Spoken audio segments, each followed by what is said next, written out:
નર્મદા જિલ્લા કલેક્ટર કચેરી ખાતે યોજાયેલી સંકલન અને ફરિયાદ નિવારણ સમિતિની બેઠકમાં આમ આદમી પાર્ટીના ડેડિયાપાડાના ધારાસભ્ય ચેતર વસાવાએ મીડિયા સમક્ષ જનહિતના અનેક મુદ્દાઓ ઉઠાવવામાં આવ્યા હતા। ચેતર વસાવાએ જણાવ્યું કે નર્મદા જિલ્લાના વિકાસના અનેક કામો અધૂરા અને અટકેલા છે, જેને માર્ચ એન્ડિંગ પહેલા પૂર્ણ કરવા તંત્ર સમક્ષ રજૂઆત કરવામાં આવી। આવો વધુમાં સાંભળીએ ધારાસભ્ય ચેતરભાઈ વસાવા શું કહે છે। આજે જિલ્લા સેવા સદન કલેક્ટર કચેરી નર્મદા ખાતે જિલ્લા સંકલન એવં ફરિયાદ નિવારણ સમિતિની બેઠક હતી અને આ બેઠકમાં બધા અધિકારી સહિત જિલ્લાના તમામ વર્ગ એકના અધિકારીઓ ઉપસ્થિત હતા અને એમાં નર્મદા જિલ્લાના લોકોના હિતને લઈને અનેક પ્રશ્નોની ચર્ચા થઈ, જેમાં અમે પણ ભાગ લીધો હતો।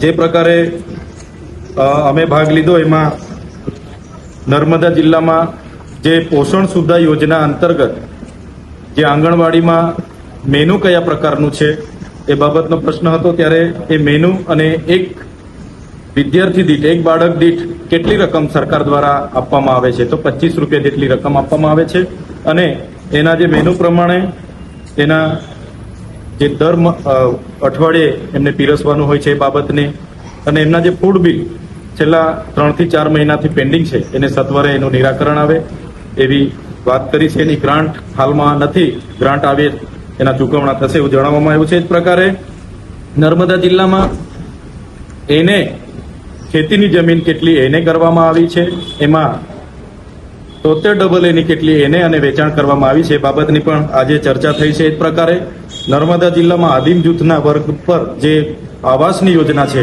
એમાં આવાસની યોજના પૂર્ણ થઈ છે, પણ અમુક નાના મોટા દરવાજા બારીના કામના લીધે ત્રીજો હપ્તો બાકી છે, તો એની પણ માન્ય નિયામકશ્રીએ કીધું છે કે માર્ચ એન્ડિંગ સુધીમાં એમને પણ ત્રીજા હપ્તા પણ ચૂકવણા કરવામાં આવશે। એ જ પ્રકારે પ્રધાનમંત્રી આવાસમાં ત્રીજો અને ચોથો હપ્તો જે બાકી છે, તો જેટલા પણ લોકોના પૂર્ણ થયા છે એમને પણ ત્રીજો અને ચોથો હપ્તો ચૂકવવામાં આવશે એ બાબતની ચર્ચા થઈ છે। એ જ પ્રકારે ઉચ્ચ અભ્યાસ કરતા વિદ્યાર્થીઓને જે પોસ્ટ મેટ્રિક શિષ્યવૃત્તિ મળે છે એમાં અનુસૂચિત જાતિ, અનુસૂચિત જનજાતિ એમાં 8,100 અરજીઓ મંજૂર કરવામાં આવેલી છે જિલ્લામાં, એમાંથી માત્ર 2,935 લોકોને જ સ્કોલરશીપ મળી છે। ત્યારે મેં મદદનીશ કમિશનર શ્રીને કીધું છે કે આ ફેબ્રુઆરી પૂરો થવાનો અને માર્ચની એન્ડિંગ પણ આવે એના પહેલા જેટલા પણ બાળકોની પોસ્ટ મેટ્રિક શિષ્યવૃત્તિ એમના હવાલેથી પેન્ડિંગ છે એ સત્વરે પૂરી કરવામાં આવે એ પણ અમે કીધું છે। એમણે કીધું કે ગ્રાન્ટ નથી તો અમે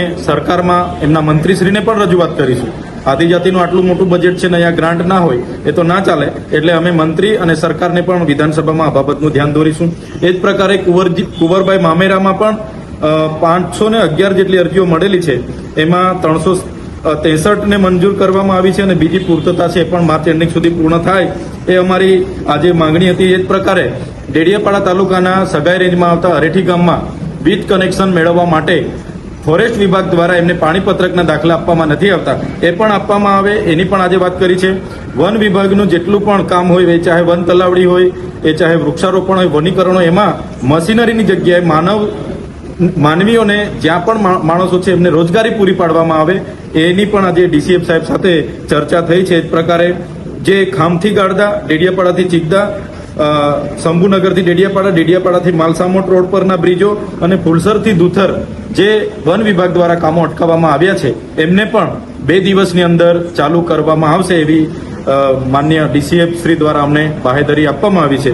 આમ નર્મદા જિલ્લાના વિકાસ માટેના એમના કોઈ યોજનાકીય રીતે જે પણ કામો અધૂરા છે, અટકેલા છે, માર્ચની અંતિમ સુધીમાં બધા પૂર્ણ થાય એ પ્રકારની રજૂઆત અમે જિલ્લાના વહીવટી તંત્રને આજે સંકલન બેઠકમાં કરી છે। ધન્યવાદ।